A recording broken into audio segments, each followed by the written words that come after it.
안녕하세요, 여러분. 오늘은 여러분과 온라인과 오프라인이 이제 현장과 온라인이 따로 해서 이렇게 만나 뵙게 되었습니다. 궁금하시죠? 현장에서 무슨 얘기할지. 하지만 현장에 있는 사람은 온라인에서 뭔 얘기할지 궁금할 수도 있어요. 어찌됐건 반갑고요. 저희 화가 난다라는 시리즈의 오늘이 이제 마지막 시간인데요. 저희 계속해서 예레미야의 이야기를 가지고 화가 나는 상황들에 대해서 이야기를 나누고 있습니다.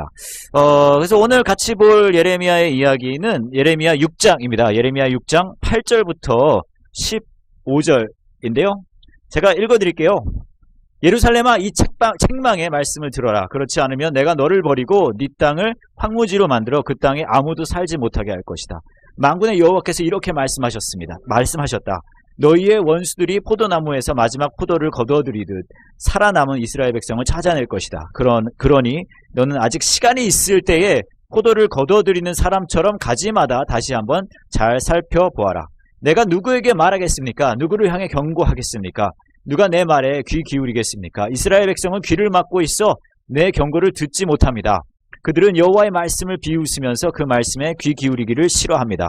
내게 여호와의 분노가 가득하니 더 이상 품고 있을 수만은 없습니다. 그러면 나의 분노를 길거리에서 놀고 있는 아이들과 모여있는 젊은이들에게 쏟아라. 남편과 그 아내가 나의 분노 가운데 사로잡힐 것이며 장로들과 늙은이들도 사로잡힐 것이다.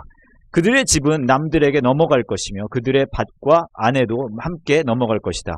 내가 손을 들어 이 땅에 사는 사람들에게 벌을 내릴 것이다. 나 여호와의 말이다. 작은 사람에서부터 큰 사람에 이르기까지 누구나 돈에 욕심내고 있다.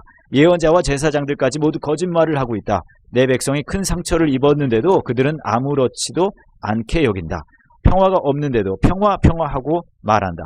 그들은 역겨운 짓을 하고도 부끄러울 줄 모른다. 수치를 알지도 못하고 얼굴을 붉힐 줄도 모른다. 그러므로 그들은 쓰러질 것이다. 내가 그들에게 벌을 내릴 때에 그들은 멸망할 것이다. 나 여호와의 말이다. 제가 얼마 전에 재미난 얘기 하나 들었는데요. 여러분한테 그 얘기부터 먼저 말씀드릴게요. 엄마들이 보는 아들의 5등급이 있다고 합니다. 5등급이요. 그러니까 뭐 좋은 등급, 나쁜 등급 그런 거 있는 것처럼 소고기처럼 말이죠. 가장 1등급의 아들은 공부도 잘하고 말도 잘 듣는 아들이고요. 1등급. 그다음에 2등급은 뭐냐? 공부는 못하는데 말은 잘 듣는 아들. 3등급은요? 공부는 잘하는데 말은 안 듣는 아들이고요. 그럼 4등급 뭔지 아시겠죠? 공부도 못하고 말도 잘 안 듣는 그런 아들. 그럼 궁금하실 거예요. 아니, 나올 거 다 나온 것 같은데 5등급은 뭡니까? 5등급은요, 여러분? 그 인간을 너무 닮은 아들. 그러니까 아무리 공부 잘하고 착해도 그 인간 닮으면 5등급이라는 얘기죠. 우스갯소리이지만 이 안에 약간 공감하는 지점들이 없잖아 있지 않겠습니까?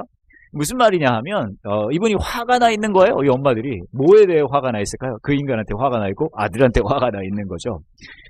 저희가 한 달 동안 화가 나는 것에 대한 이야기를 이제 쭉 했는데 오늘은 우리가 뭐라 그럴까요? 세상에 화가 나는 느낌? 무언가 우리 안에 화가 도대체 왜 있어야 하는 것인가? 그런 이야기를 조금 해보려고 합니다. 그래서 제가 좀 곰곰이 생각해 봤는데 우리가 화가 날 때는 그 이유가 분명히 있더라고요. 그리고 그 이유를 제가요 아주 특별한 곳에서 찾았습니다.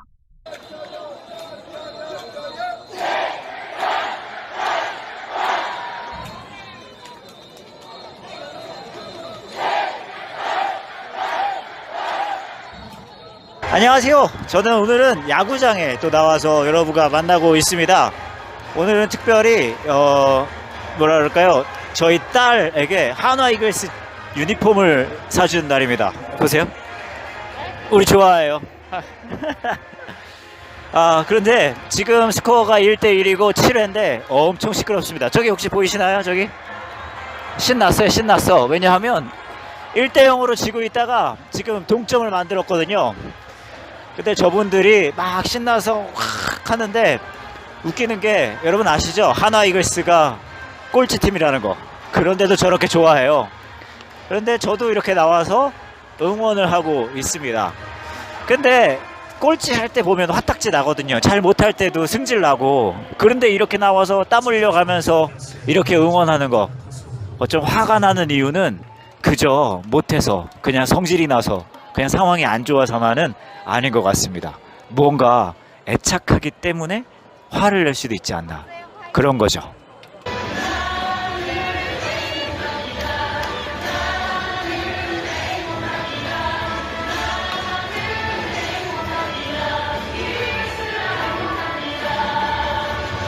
대단하지 않습니까, 여러분? 이 사람들이 외치는 거예요. 나는 행복합니다. 저도 하나 팬입니다. 나는 행복합니다. 그전엔 또 뭐라고 외치는 줄 아십니까? 좀 쑥스러운 말이긴 한데, 최강 한화라고 외치고 있어요. 최강 한화. 근데 이 사람들은 도대체 뭐가 문제일까? 아까도 말씀드렸듯이 애착하는 거예요. 애착.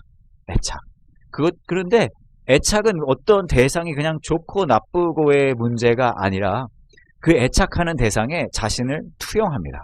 나의 가치가 그 애착하는 대상에 의해서 결정되고 정의되고 거기서 확인하는 거예요.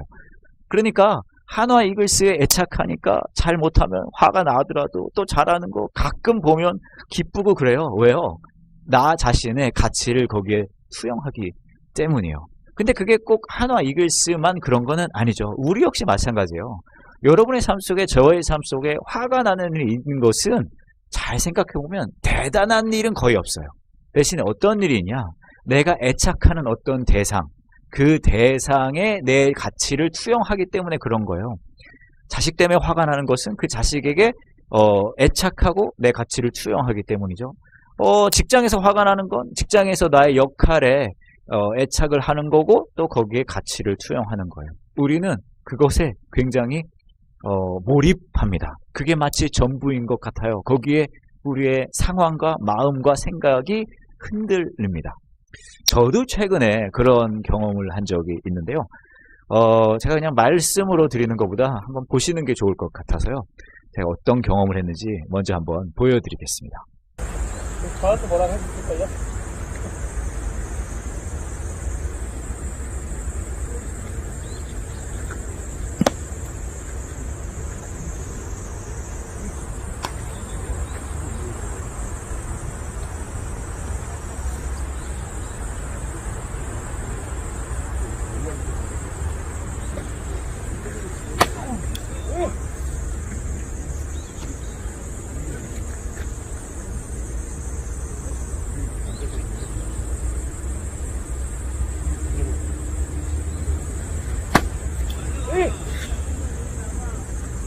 몸이 좀 앞으로 나가시는 것 같습니다, 형님.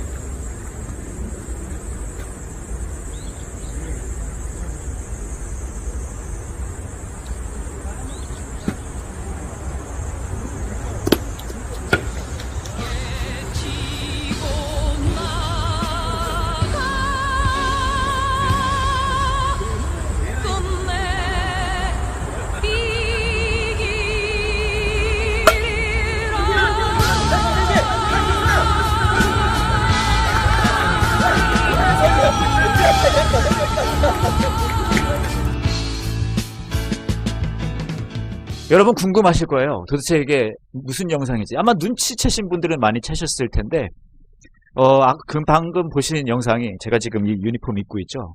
제가 속한 사회인 야구팀에서 제가 안타를 치는 장면입니다. 그럼 여러분 생각하실 거예요. 이거 뭐 이런 걸 자랑하냐. 대단하게 친 안타도 아닌데. 근데 여러분 대단하게 친 안타예요. 왜냐하면 제가 2022년 이번 시즌의 첫 안타입니다. 무려 7월 3일 날 나왔어요. 여러분 생각하실 거예요. 7월 3일이면은 한참 지난 거 아니냐. 시즌이 시작하고 난지. 맞습니다.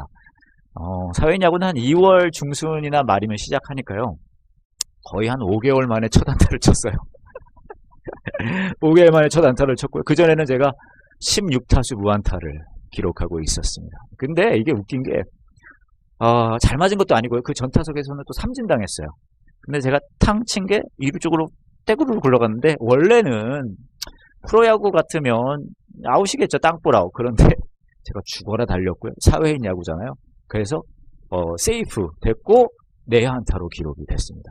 끄트머리 들으셨는지 모르겠지만 저희 팀원들이 엄청나게 흥분하고 있는 걸 보셨을 거예요. 아마 그렇게 얘기하거든요. 써니 형 첫 안타 쳤다고. 팀원들도 전부 막 제 첫 안타가 나오기를 기다리고 있었거든요. 와, 근데 제가요 얼마나 마음이 안 좋았는지 몰라요. 제가 야구를 좋아하는데 야구가 저를 좋아하지 않거든요. 그래서 막 그 한 타석 한 타석 안타 없이 올라가는 게 너무 힘들고 고통스럽고, 그리고 또 하나 너무 창피한 거예요. 이날 제가 안타를 치고 나서 우리 팀원들이 막 그러는 거예요. 저 공은 우리가 받아서 기념구를 간직해야 된다고. 완전 창피한 거죠. 근데 제가 현타가 왔거든요. 뭐냐? 제가 생각해 봤어요. 이게 뭐라고 내가 이렇게까지, 흔들리는가. 제가 굉장히 담대한 사람인데. 왜냐하면, 아까 말씀드렸죠? 애착하는 거예요. 애착하면 나 자신의 가치가 거기 투영됩니다. 그깟 공놀이에요. 그냥 아저씨들이 토요일 아침에 모여서 공 주고받고 때리고 하는 거예요.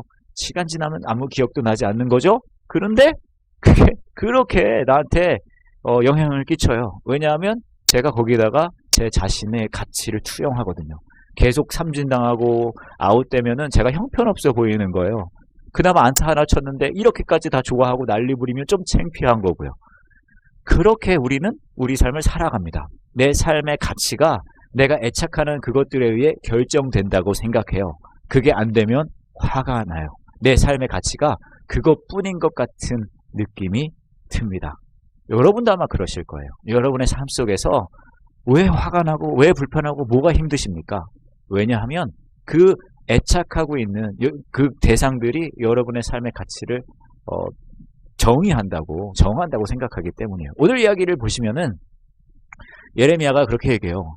하나님이 이제 예레미야한테 가서 내가 이렇게 지금 막 이런 화가 나 있다는 거 알려줘. 그랬더니 예레미야가 가서 말하면 뭐요? 아무도 듣지도 않는데요. 그렇게 얘기를 해요. 그럼 왜 이 사람들이 듣지 않는가? 이런 이야기를 하고 있거든요. 13절입니다. 작은 사람에서부터 큰 사람에 이르기까지 누구나 돈에 욕심내고 있다. 예언자와 제사장들까지 모두 거짓말을 하고 있다. 하나님이 이야기를 아무리 해도 돈에 욕심이 나니까 듣지 않는다는 거예요. 돈에 욕심이 나다는 건 무슨 말입니까? 생계에 대한 걱정, 그리고 먹고 사는 거 염려할 수도 있지 않습니까? 그렇게 얘기하실 수 있어요. 맞아요. 근데 이 돈에 대한 걱정은 어쩌면 하나를 대변하는 거거든요. 뭘요? 우리가 애착하고 있는 대상, 나의 가치를 정하고 있는 것 같은 대상 말이죠. 제가 최근에 어떤 분을 만났는데 그분이 그런 얘기를 하시더라고요. 교회에서 이제 자기 비슷한 또래들과, 이분이 한 50대 중반 정도 되시는데 교제하고 하는데 예전같이 않다는 걸 느꼈다는 거예요. 뭘 느끼셨어요? 그랬더니 청년 시절에는 다 돈 없고 그냥 아무것도 없으니까 너무나 순수하게 다 어울리고 놀았는데, 이제는 자기 또래 50대 중반 정도 되는 다른 남자분들을 교회에서 만나면 그 시절에 교제가 없다는 거죠. 왜 그래요? 라고 물어봤더니 주로 하는 이야기들이 뭐 골프 치는 얘기, 무슨 얘기, 뭐 돈, 연봉 얘기, 그런 거 한다는 거예요. 그게 나쁘다는 것은 아니죠. 대신에 그 이야기 속에 이분이 느낀 거예요. 뭐를요? 그 애착하는 대상들에 의해서 자신의 삶의 가치가 정해진다는 걸요. 그러니까 이분이 약간 힘든 거죠. 그 얘기가 아닌데, 우리 해야 할 이야기는 그게 아닌데. 근데 우리는 그래요. 우리는 어떤 대상을 애착하고 그것에 의해서 우리의 삶의 가치가 결정된다고 생각합니다.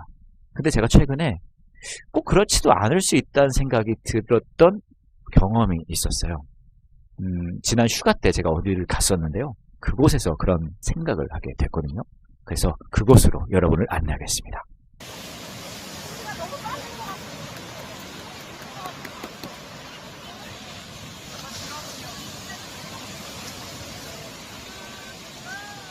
저는 동해안의 금진해변에 지금 나와 있습니다. 지금 여기 왔더니 여기에 서핑하는 전문 해변인가 봐요. 서핑하는 분들이 진짜 많으시고, 그리고 저도 저희 딸들을 오늘 서핑 체험을 시키려고 사실은 여기에 왔고요. 저 뒤에 지금 저희 딸 둘이 지금 기본을 외우고 있습니다.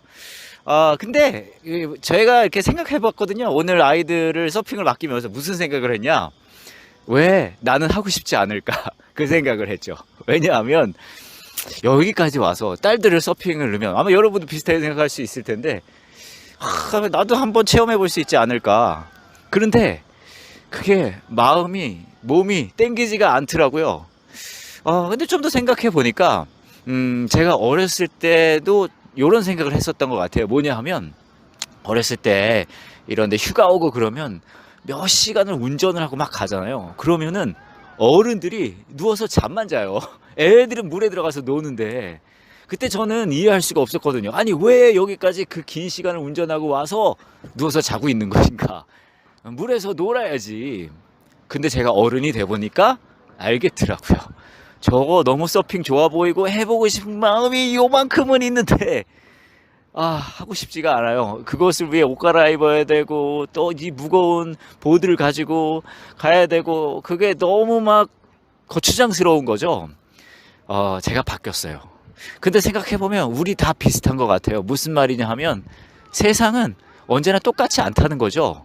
예, 무언가 우리가 좋아하고 무언가 우리가 동의하고 무언가 괜찮다고 생각하지만 시간이 지나면 상황이 바뀌면 또 우리의 경험이 쌓이기 시작하면 조금씩 바뀔 수 있다는 거예요. 그렇다면 화가 난다는 것, 내 마음이 불편하다는 것, 그것은 절대로 객관적이기가 쉽지 않다는 거죠. 그렇다면 여기에 생각해 볼 게 무엇이 있을까요? 나이스, 나이스.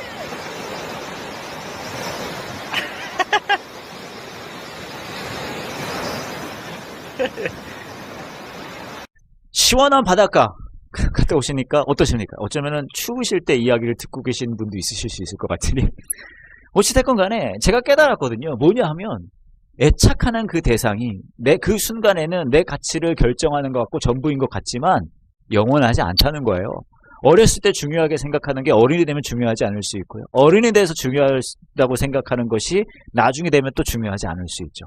제가 여러분들을 만나고 이런저런 이야기를 들으면 이제 여러분들이 자신의 고민이나 어려움들을 이야기해 주세요. 정말 다 힘들고 쉽지 않은 일들입니다. 예.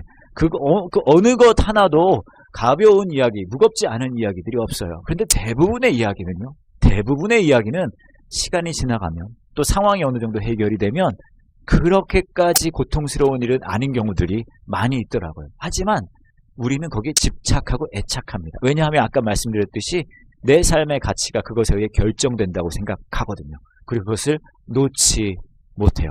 오늘 이야기를 보면 하나님이 그런 얘기 하는 거예요. 야, 내 얘기를 들어야지. 왜 그런 거에 애착하고 있어? 왜냐하면 어느 것이 진짜 영원하겠니? 어느 것이 진짜 너를 온전케 하겠니? 어느 것이 진짜 너의 삶의 가치를 정할 수 있겠니? 그리스도인으로 산다는 것은 어쩌면은 뭐라 그럴까요? 누구는 그런 얘기해요. 어려운 문제가 있으면 하나님이 해결해 주시고. 근데 잘 생각해 보시면 그 말은 무슨 말이냐면 내가 애착하고 있는 그 대상, 더 나아가서 내가 애착하고 있는 대상이 나의 가치를 정하는데 하나님께서 그 대상을 잘 해결해 주셔서 그 애착하는 대상으로 정해지는 나의 가치를 높여주세요라는 이야기예요. 그게 건강이 되든 재정적인 게 되든 관계가 되든 무엇이 되든지 간에요. 하지만 하나님은 꼭 거기에 맞춰주시는 분은 아니시라는 거예요. 왜요? 왜냐하면 하나님은 우리 삶에 내가 애착을 갖는 그 대상이 내 삶의 가치를 정하는 것을 인정하지 않으시거든요. 대신 뭐라고 말씀하시냐 하면 그것을 넘어서 있는 하나님이 우리 삶의 가치를 정해주시는 분이시라고 말씀하십니다. 그게 실감하는 건 쉽지 않죠. 제가 아는 분들 중에 그런 거를 경험하는 분들이 몇 분 계세요. 삶에. 많은 분들이 사실 그거 경험하시지만 이분을 생각하면 딱 그런 느낌 같은 느낌을 경험하셨겠다. 그런 분이 한 분 계시거든요.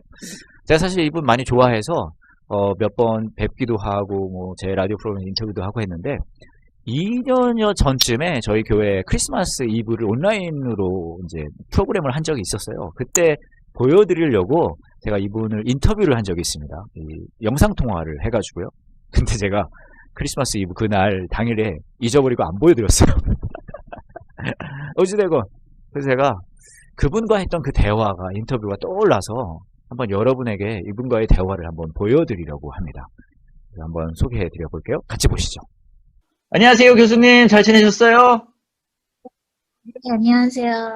교수님 잘 지내셨어요? 네, 저는 잘 지내고 있는데 많은 분들이 저희 교회 분들도 그러실 것 같기는 한데 이제 지선아 사랑해의 저자에서 이제는 교수님 되셨잖아요. 해보시니까 어떠세요? 사실 제가 이제 아직 얼마 안 됐어가지고요. 네. 솔직히 작년, 재작년까지는 제가 뭘 하는지도 모르고 일을 하는 상태로 그렇게 정신없이 지내다가 올해 모르겠어요. 이제 조금 체력적으로 조금 익숙해지기도 했고 좀 특이한 상황이기도 했지만 그냥 이제 조금 학생도 보이고 네, 이렇게 내가 뭘 지금 말하고 있구나를 아는 상태로 가르치고 있는 것 같아요. 일단 그냥 한동대 학생, 제가 다른 학생들은 잘 경험 못 해봤지만 별로 한동대 학생들이 그냥 늘 보면 굉장히 나 때보다는 나 때보다는 너무 훌륭하다. 참 성실하고 착하고 정직하다 이런 생각을 하면서 오히려 학생들한테 되게 감동받을 때도 많고요. 보면 네, 그렇게 지내는 것 같아요.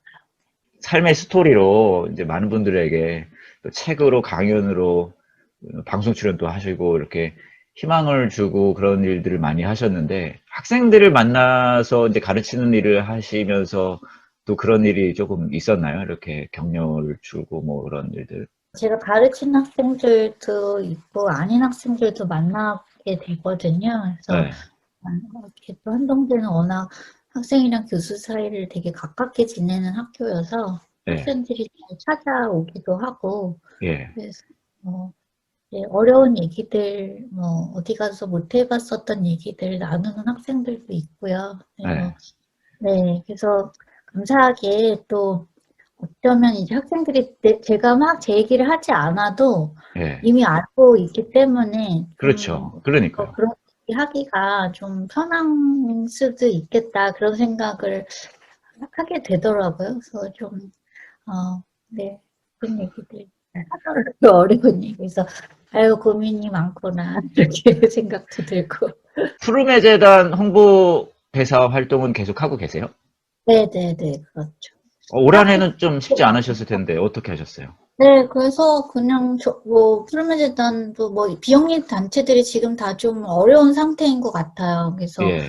있는 사람들은 그대로 어려움을 겪고 있는데 예. 방식이 변해야 하니까 뭐 교회도 예. 마찬가지시잖아요. 그래서 맞습니다. 온라인 방식으로 뭐 마케팅 하는 그런 알리는 방식, 홍보하는 방식을 많이 하고 계시고요. 네.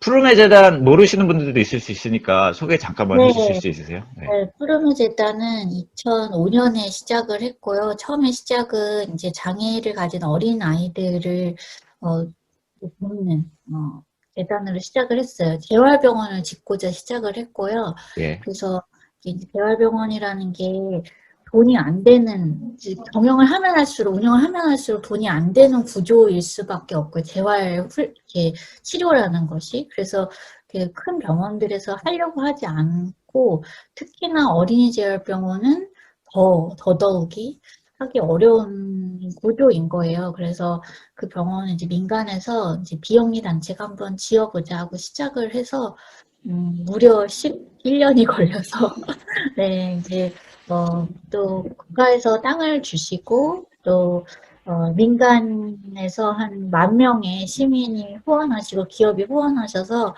마포구에 첫 병원을 지었고요. 그게 이제 좋은 모델이 돼서, 국가가 이제 그것을 공공에서 다시 이제 권역별로 짓겠다 해서 병원 지금 지어가고 있어요. 그리고 이제 그 다음 순서로 지금 제가 하나 푸르메 재단 자랑하고 싶은 게 지금 이제 발달장애인들이 학교 졸업하고 나서 그 다음에 직업을 갖는 일이 굉장히 어려운 일이거든요. 그래서 발달장애인들 위해서 새로운 직업의 직업을 갖는 일에 대한 그 대안으로 스마트팜을 짓고 있어요.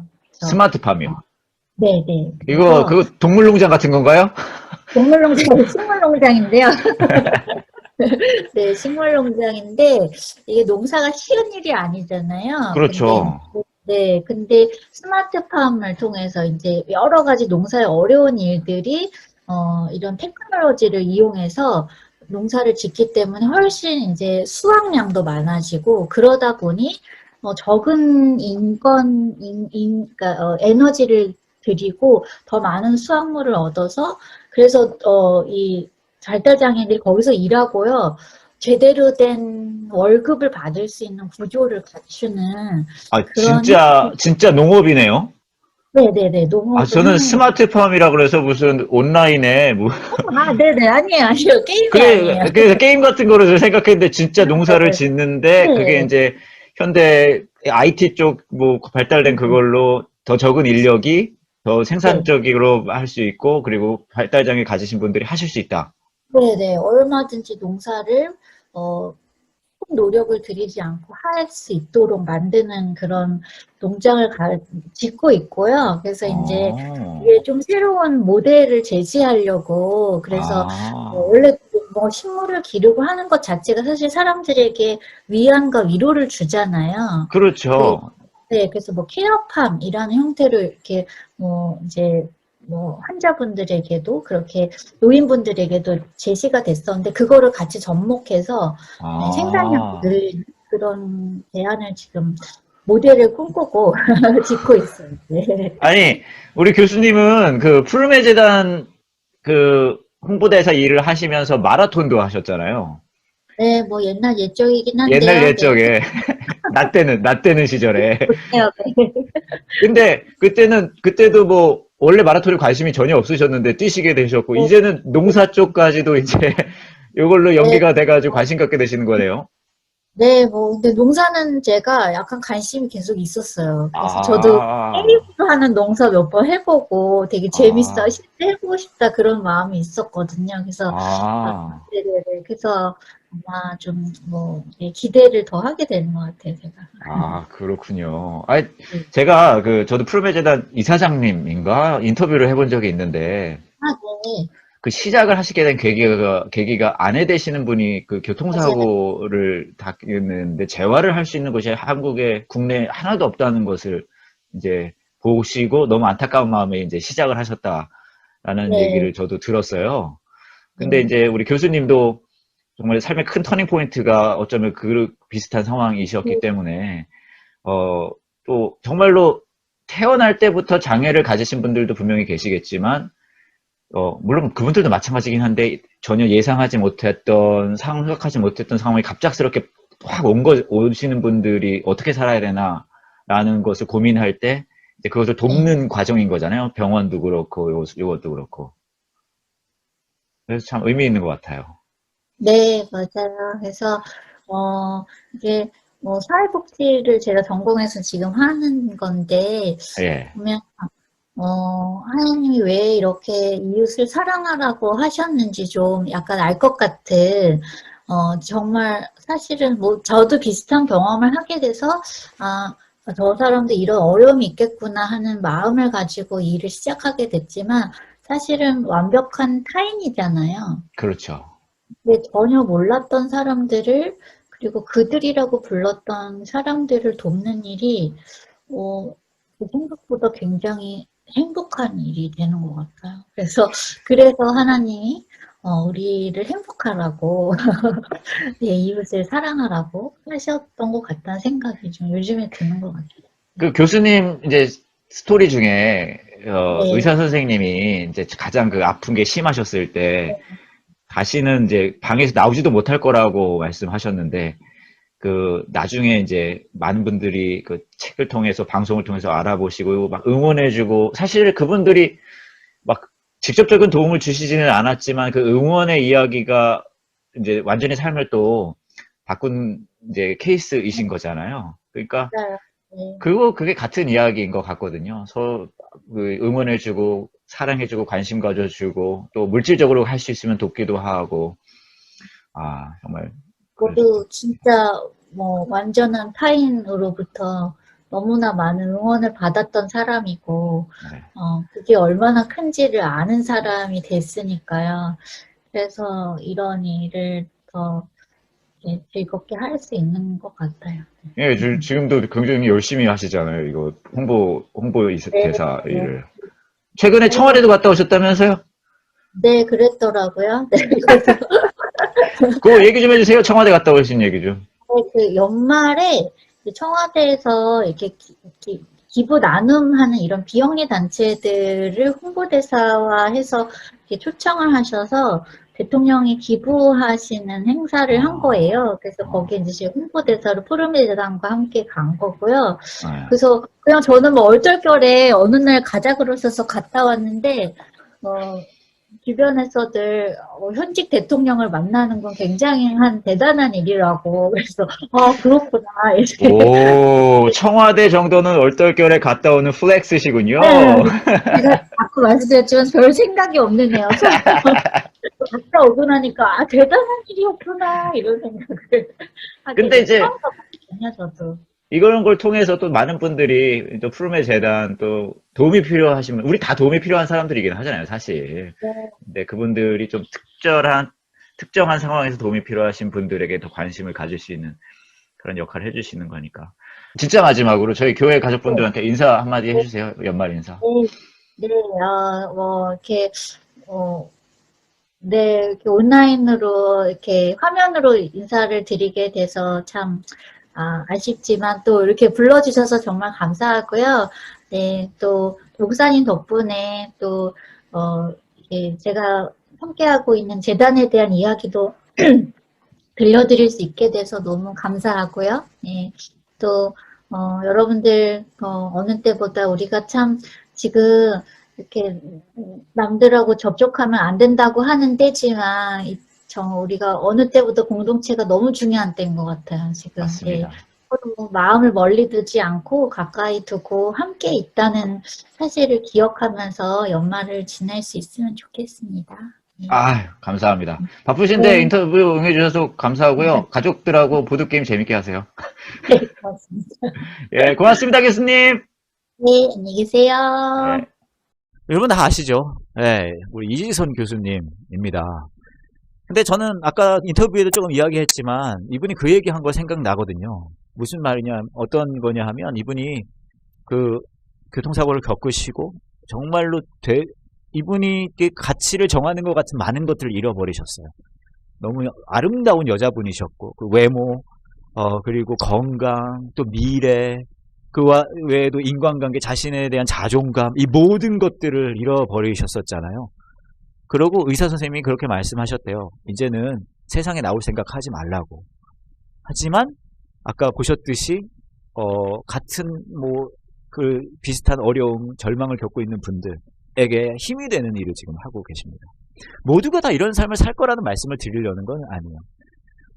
모두가 보이는 그곳에서 와, 저렇게 멋진 분이 돼서 일하시는구나라고 보여질 거라는 말씀을 드리려는 것은 아닙니다. 하지만 제가 말씀드리고 싶은 건 그거예요. 지금 이 순간에 내가 애착하고 있는, 내가 가치를 부여하고 있는 그것이 사라질 수도 있고요. 흔들릴 수도 있고요. 그것 때문에 힘들어 하실 수도 분명히 있습니다. 하지만 하나님은 그 모든 것을 합해서 선을 이루시는 분이시라는 거예요. 무슨 말이냐 하면 우리 삶의 가치를 그런 애착하는 짜잘한 것들에 의해서 결정하게 두시는 분이 아니시라는 거예요. 그것을 넘어서서 일하시는 분이시라는 거죠. 신실한 분이시라는 거예요. 우리 삶에 정말로 아무리 봐도 가치 없어 보이고 아무리 봐도 내가 애착하는 것들은 모두 사라지거나 망가졌을 때에도 하나님은 우리에게 그러시는 거죠. 내가 네 삶의 가치가 될 거야 라고요. 오래전에 있었던 일인데 어느 날 저희 와이프가 저한테 그러는 거예요. 남편, 나 레인부츠가 필요한 것 같아. 저는 의아했어요. 레인부츠라니. 왜냐하면 장마가 거의 다 끝나가는 시기였거든요. 레인부츠 얼마나 쓸까?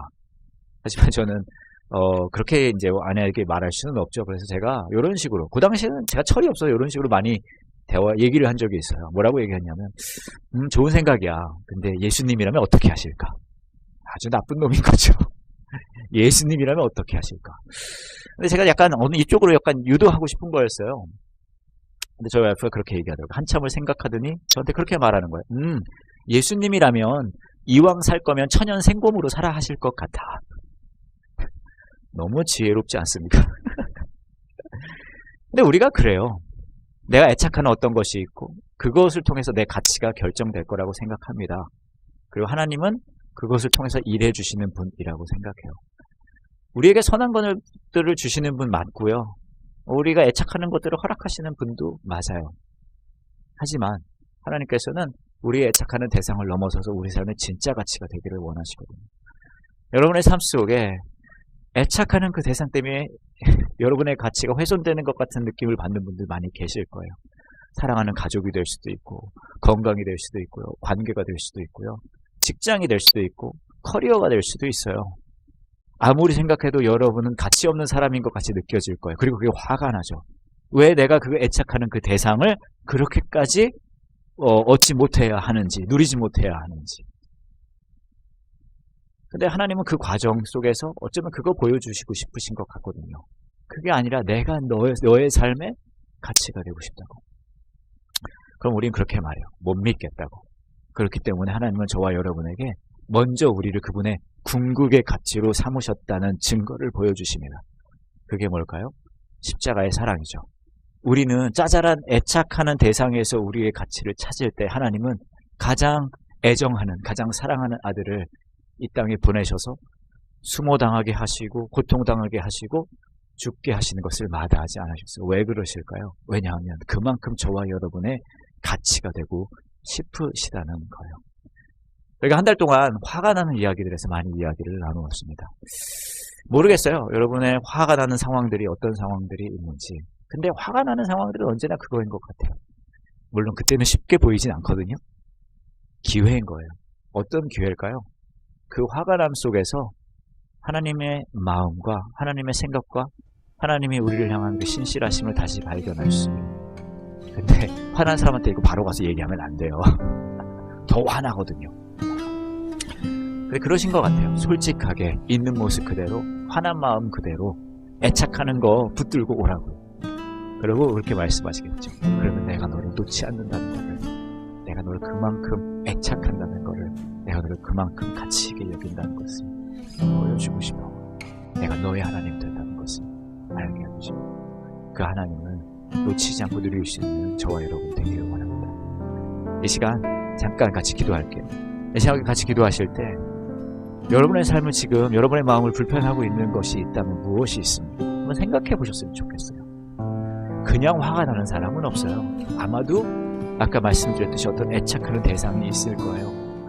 알아요. 여러분에게 소중한 것들인 것. 가족이 될 수도 있고 건강이 될 수도 있고 재정이 될 수도 있고 아마 그렇게 생각하실 거예요. 이 정도도 내가 누리지 못합니까? 이거는 제가 많이 요구하는 게 아닌데요.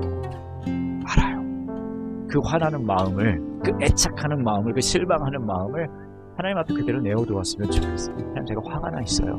하나님 이거 저 이거 뺏어가시려고 그러잖아요. 하나님 제가 이거 못 누리게 하시자 허락하지 않으셨잖아요.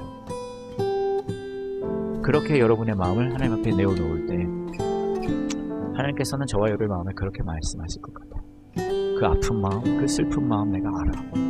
하지만 그 상황 중에 나는 너의 하나님이 되고 싶어. 네가 가장 가치 있게 여기는 존재가 되고 싶어. 왜냐하면 나한테는 네가 가장 가치 있는 대상이었거든. 하고 십자가의 사랑을 또 보여주시겠죠. 이 시간에 여러분의 마음이 있는 모습, 날것의 모습으로 하나님께 내어지고 또 우리를 향한 그 하나님의 날것의 십자가의 사랑을 누릴 수 있는 이 시간 되기를 원합니다. 같이 잠깐 기도할게요.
저희가 때로는 화가 많이 나요. 마음이 불편하고 힘들고 두려울 때도 있고요. 하지만 그럴 때마다 잘 생각해보면 우리 삶에 애착을 가지고 있는 어떤 대상들이 있는 것 같아요. 그러니까 하나님의 마음은 보이지 않고 들리지 않는 거겠죠. 예레미야의 이야기 그대로 말이죠. 하지만 하나님은 우리가 화난 모습 그대로, 애착하는 모습 그대로, 애착하는 것 때문에 실망하는 모습 그대로 오라고 말씀하십니다. 저희 그렇게 하나님께 달려갈 수 있게 도와주세요. 그리고 내가 애착하는 대상이 나의 삶의 가치를 정하는 것 같은 우리의 마음, 그 처참한 마음 속에서도 끝까지 우리를 궁극의 가치로 삼아주신 그 십자가의 사랑, 저희 놓치지 않고 누릴 수 있게 도와주세요. 오늘 이 영상으로 함께 하시는 분들 중에 마음이 무너지고 힘들어 하시는 분들, 있으실 수 있을 것 같아요.